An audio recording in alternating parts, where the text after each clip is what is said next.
अध्याय 9 परम गुह्य ज्ञान। श्री भगवान ने कहा, हे अर्जुन, चूंकि तुम मुझसे कभी ईर्ष्या नहीं करते, इसलिए मैं तुम्हें यह परम गुह्य ज्ञान तथा अनुभूति बतलाऊंगा, जिसे जानकर तुम संसार के सारे क्लेशों से मुक्त हो जाओगे। यह ज्ञान सब विद्याओं का राजा है, जो समस्त रहस्यों में सर्वाधिक गोपनीय है। यह परम शुद्ध है, और चूंकि यह आत्मा की प्रत्यक्ष अनुभूति कराने वाला है, अतः यह धर्म का सिद्धांत है। यह अविनाशी है और अत्यंत सुखपूर्वक संपन्न किया जाता है। हे परंतप, जो लोग भक्ति में श्रद्धा नहीं रखते, वे मुझे प्राप्त नहीं कर पाते। अतः वे इस भौतिक जगत में जन्म मृत्यु के मार्ग पर वापस आते रहते हैं। यह संपूर्ण जगत मेरे अव्यक्त रूप द्वारा व्याप्त है। समस्त जीव मुझ में हैं, किंतु मैं उनमें नहीं हूं। तथापि मेरे द्वारा उत्पन्न सारी वस्तुएं मुझ में स्थित नहीं रहती। जरा मेरे योग ऐश्वर्य को देखो।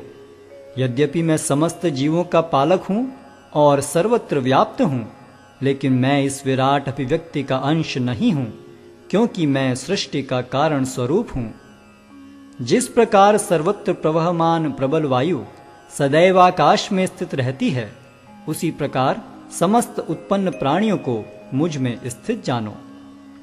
हे कुंती पुत्र, कल्पकांत होने पर सारे प्राणी मेरी प्रकृति में प्रवेश करते हैं, और अन्य कल्प के आरंभ होने पर मैं उन्हें अपनी शक्ति से पुनः उत्पन्न करता हूँ।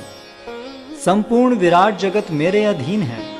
यह मेरी इच्छा से बारंबार स्वतः प्रकट होता रहता है, और मेरी ही इच्छा से अंत में विनष्ट होता है। हे धनंजय, ये सारे कर्म मुझे नहीं बांध पाते हैं। मैं उदासीन की भांति इन सारे भौतिक कर्मों से सदैव विरक्त रहता हूँ। हे कुंती पुत्र, यह भौतिक प्रकृति मेरी शक्तियों में से एक है, और मेरी अध्यक्षता में कार्य करती है, जिससे सारे चर तथा अचर प्राणी उत्पन्न होते हैं। इसके शासन में यह जगत बारंबार सृजित और विनष्ट होता रहता है। जब मैं मनुष्य रूप में अवतरित होता हूं, तो मूर्ख मेरा उपहास करते हैं। वे मुझ परमेश्वर के दिव्य स्वभाव को नहीं जानते। जो लोग इस प्रकार मोहग्रस्त होते हैं, वे आसुरी तथा नास्तिक विचारों के प्रति आकृष्ट रहते हैं। इस मोहग्रस्त अवस्था में उनकी मुक्ति आशा, उनके सकाम कर्म तथा ज्ञान का अनुशीलन सभी निष्फल हो जाते हैं। हे पार्थ, मोहमुक्त महात्मा जन दैवी प्रकृति के संरक्षण में रहते हैं। वे पूर्णतः भक्ति में निमग्न रहते हैं, क्योंकि वे मुझे आदि तथा अविनाशी भगवान के रूप में जानते हैं। ये महात्मा मेरी महिमा का नित्य कीर्तन करते हुए, दृढ़ संकल्प के साथ प्रयास करते हुए, मुझे नमस्कार करते हुए भक्ति भाव से निरंतर मेरी पूजा करते हैं। अन्य लोग जो ज्ञान के अनुशीलन द्वारा यज्ञ में लगे रहते हैं, वे भगवान की पूजा उनके अद्वय रूप में, विविध रूपों में तथा विश्व रूप में करते हैं। किंतु मैं ही कर्मकांड, मैं ही यज्ञ, पितरों को दिया जाने वाला तर्पण, औषधि, दिव्य ध्वनि, घी, अग्नि तथा आहुति हूँ। मैं इस ब्रह्मांड का पिता, माता, आश्रय तथा पितामह हूँ। मैं ज्ञेय, शुद्धिकर्ता तथा ओंकार हूँ। मैं ऋग्वेद, सामवेद तथा यजुर्वेद भी हूँ। मैं ही लक्ष्य, पालनकर्ता, स्वामी, साक्षी, धाम, शरण स्थली तथा अत्यंत प्रिय मित्र हूँ। मैं सृष्टि तथा प्रलय, सबका आधार, आश्रय तथा अविनाशी बीज भी हूँ। हे अर्जुन, मैं ही ताप प्रदान करता हूँ और वर्षा को रोकता तथा लाता हूँ। मैं अमृतत्व हूँ और साक्षात मृत्यु भी हूँ। आत्मा तथा पदार्थ दोनों मुझ ही में हैं। जो वेदों का अध्ययन करते तथा सोमरस का पान करते हैं, वे स्वर्ग प्राप्ति की गवेषणा करते हुए अप्रत्यक्ष रूप से मेरी पूजा करते हैं।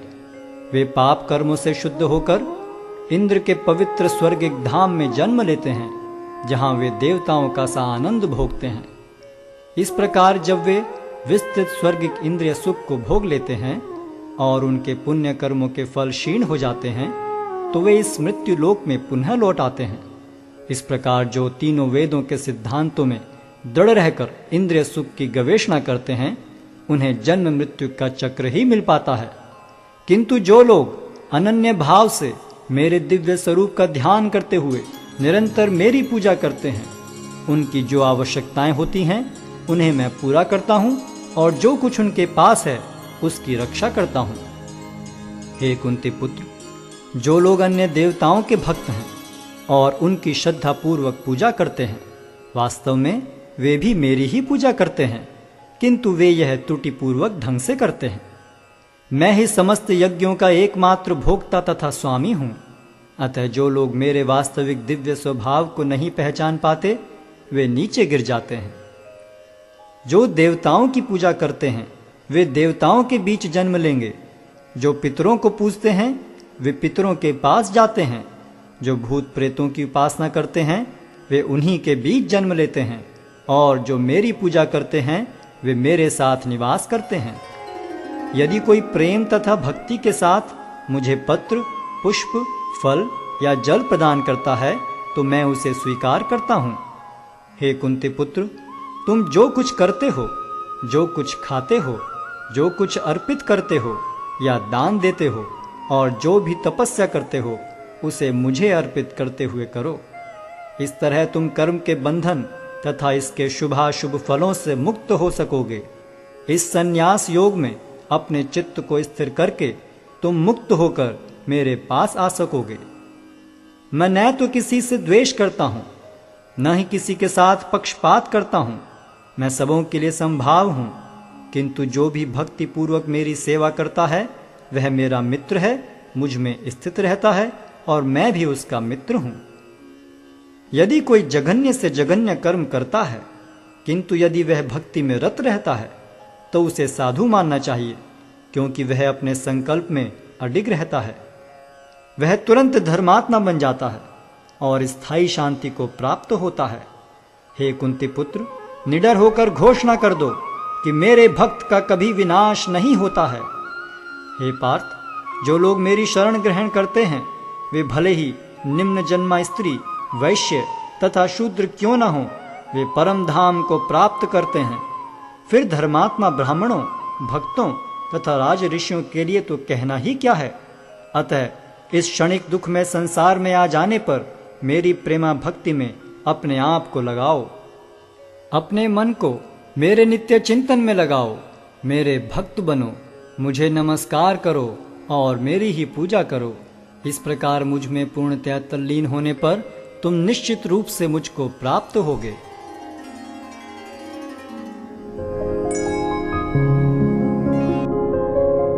Like, share and subscribe for more such content.